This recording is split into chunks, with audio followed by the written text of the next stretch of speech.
অন্যকে খুশি করতে গিয়ে নিজের বাচ্চার ক্ষতি করে ফেলছেন না তো? একটি বাচ্চা কতটা কষ্ট পেলে এই কথাগুলো বলে সেটাই আপনাদের সাথে শেয়ার করলাম। ঢেঁড়সের মধ্যে এক পিস মাছ দিয়ে চচ্চড়ি করলাম।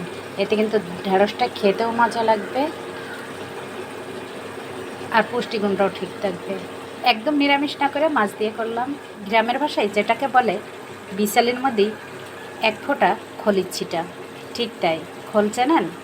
সরিষার তেল ভাঙায় যেটা হয়, গরুর খুব ফেভারিট একটা খাবার।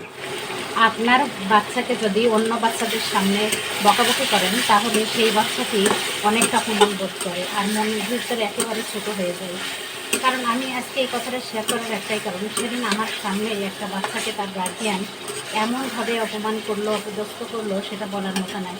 পরে ওই বাচ্চাটা তার মা চলে গেলেই তার মা সম্পর্কে অনেক কথা আমাকে বললো, যে কতটা টর্চার করে, কিভাবে মারে, কিভাবে বকে। এই যে বাচ্চাটার মনের ভিতরে যে কত কষ্ট, অভিমান আছে ওই গার্জিয়ানের ওপরে, সেটা ওই বাচ্চাটা ছাড়া কেউ জানে না। দেখেন, একটু বাচ্চা তার মায়ের কথা অন্য মায়ের সাথে শেয়ার করছে, তার কারণ তার মনে অনেক ব্যথা রয়েছে। এই জন্য খেয়াল করবেন সব সময় যে নিজের বাচ্চাকে অন্যের বাচ্চার সামনে অপমান করা বা বকা, সেটা খেয়াল রাখবেন। কারণ এগুলো বাচ্চাদের মানসিক প্রভাব ফেলে খুব।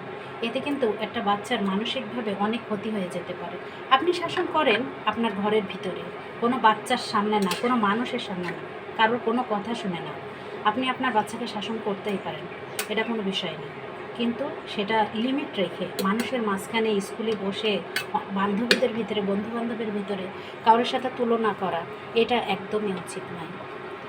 অন্যের বাচ্চার ভালো করতে গিয়ে নিজের বাচ্চার বড় ক্ষতি করে ফেলছেন না তো, সেই দিকে খেয়াল রাখবেন। আপনারা হয়তো বলতে পারেন, আপু আপনি যে এত বড় বড় কথা বলছেন, আপনি কি করেন? অবশ্যই, আমি না করলে আপনাদের বলতাম না। ওর মায়ের সম্পর্কে যখন বাচ্চারা ওইভাবে কথা বলছিল, তখন আসলে কতটা কষ্ট নিয়ে মেয়েটা আমার সাথে শেয়ার করছিল, যে তার মা মারে, কীভাবে তাকে মানসিক টর্চার করে, শারীরিক টর্চার করে। এই জন্য বাচ্চার অন্যের কাছ থেকে যাই শোনান না কেন, বাচ্চাকে আগে বোঝাবেন, তার কাছে শুনবেন, তার কথাটা বিশ্বাস করবেন। নিজের সন্তানের কথা আগে শুনতে হবে, সন্তানের কথা আগে বিশ্বাস করতে হবে, তারপরে অন্যের কথা। তাই সব দিকে খেয়াল রেখে একটা সন্তান মানুষ করতে গিয়ে একজন মাকে অনেক রকমভাবে পথ চলতে হয় সাবধানে, তাই না? ভিডিওটা ভালো লাগলে অবশ্যই একটা লাইক কমেন্ট করবেন। আর আমার কথাগুলো যদি ভালো লাগে, যে মায়েরা শুনছেন বা বাবারা শুনছেন, অবশ্যই এইগুলো খেয়াল করবেন। কারণ একটি বাচ্চার মনের ভিতরে কী চলে, একটা বাচ্চাই বলতে পারে। আর আপনি যখন বাবা মা হচ্ছেন, বাচ্চাই যদি না হতে পারেন, তাহলে আর বাবা মা হয়ে কী হবে বলেন? বাচ্চা হয়ে গেলে বাবা মাকেও বাচ্চা হয়ে যেতে হয়, তবেই তো তার মনের কথা বোঝা যায়। বাচ্চার সঙ্গে বেশি মিশুন, তাহলে বুঝতে পারবেন সে কি বলতে চাচ্ছে, আর কখনোই সে অন্যায় করবে না। আর একটা অনুরোধ, কখনো কোনো বাচ্চার সাথে আপনার বাচ্চাকে তুলনা করবেন না।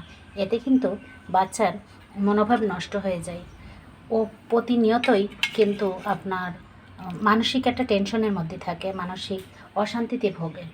তাই নিজের বাচ্চাকে আগে ভালোবাসুন, প্রতিটা বাচ্চাকে আপনারা ভালোবাসুন। নিজের বাচ্চা আর অন্যের বাচ্চা বলে কোনো কথা নেই, বাচ্চা তো বাচ্চাই, তাই না? যাই হোক, কেমন হলো ভিডিওটা? ভালো লাগলে অবশ্যই একটা লাইক কমেন্ট করবেন। আল্লাহ হাফেজ।